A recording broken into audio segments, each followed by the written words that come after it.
موت تو کبھی بھی آئے گی میرے میٹھے پیارے اسلامی بھائی.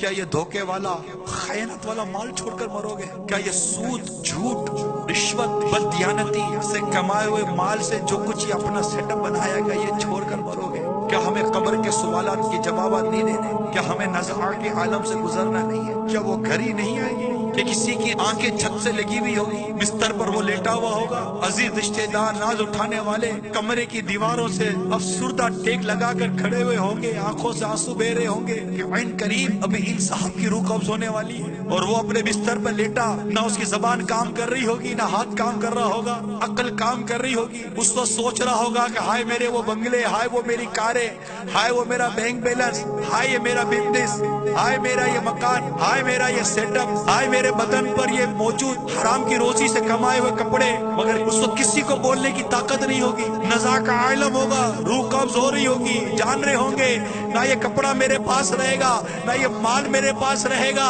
نہ یہ کار میرے پاس رہے گی، نہ یہ موٹر سائیکل میرے پاس رہے گی، نہ یہ بزنس میرے پاس رہے گا، نہ یہ نوکری میرے پاس رہے گی، نہ یہ اہل و عیال میرے بیوی بچے میرے پاس رہیں گے.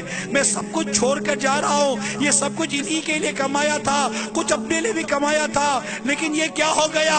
ہائے میری غفلت، یہ سب کچھ یہی رہ رہا ہے، میرا سب کچھ مجھ سے چھوٹ رہا ہے، میرے اعمال میرے ساتھ قبر میں جا رہے ہیں. مگر ہائے رے میرے اعمال، میرے پاس نہ نماز ہے، نہ میرے پاس سچ ہے، نہ میرے پاس دیانت ہے، نہ میرے پاس ایمانداری ہے، نہ میرے پاس تقوی ہے، نہ میرے پاس پرہیزگاری ہے. یہ سب کچھ تو میں سنتا تھا لیکن اس پر عمل نہ کر سکا تھا. میں دنیا کی ہی عیش و عشرت، دنیا کی ہی مستی میں کھویا رہا. مجھے کیا عجب، مجھے کیا پتا تھا کہ اچانک میں یہ بستر پر پڑ جاؤں گا؟ مجھے کیا پتا تھا کہ اچانک میرا ہارٹ اٹیک ہو جائے گا؟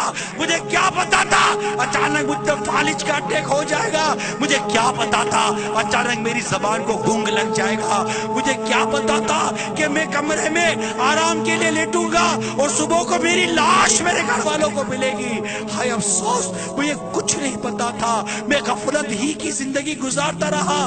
یہ سب کچھ یہی کا یہی رہ گیا. یہ مجھے اٹھا کر کہاں لے کے جا رہے ہو؟ اے میرے ناز اٹھانے والوں، اے میرے بچوں، مجھے کیوں قبرستان لے کے جا رہے ہو؟ مجھ پر خیانت کا بار ہے، مجھ پر دھوکے کا بوجھ ہے، نماز قضا کرنے کا بوجھ ہے. تو مجھے قبر میں ڈال دو گے، فرشتے مجھ سے سوال کریں گے، میں کیا جواب دوں گا؟ میرے پاس نیکیاں نہیں ہے، میرے پاس اعمال نہیں ہے، میرے پاس پرہیزگاری نہیں ہے. یہ ساری دولت یہی رہ گئی، سارا مال یہی رہ گیا، سارا منصب یہی رہ گیا، ساری عزت یہی رہ گئی، ساری شہرت یہی رہ گئی. ہائے افسوس، یہ کیا ہو گیا؟ میرے بدن سے یہ قیمتی لباس اتار کر یہ کوڑا لٹھا مجھے پہنا دیا گیا، مجھے غسل دیا جا رہا ہے. مجھ میں ہلنے کی طاقت نہیں، مجھ پر مکھی بیٹھی ہوئی ہے، مجھ پر ہلانے کی سخت نہیں. یہ مجھ پر کیسا وقت آ گیا؟ ہاں سمجھایا تو گیا تھا مگر میں نہ سمجھا، بتایا تو گیا تھا مگر سنی انسنی کر دی.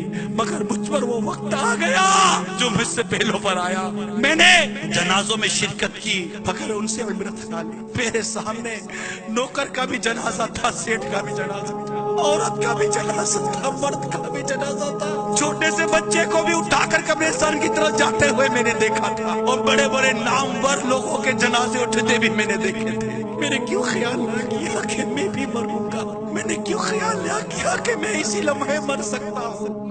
رشوت، سود، خیانت کے ساتھ روزگار کمانے والوں، ذرا سوچو تو صحیح. اللہ سے توبہ کیے بغیر، حق داروں کے حق لوٹائے بغیر، سچی توبہ کیے بغیر، خلاصی کروائے بغیر اگر قبر میں چلے گئے اور پوچھا گیا بتائیے تو نے کیوں کیا، کیا کہو گے؟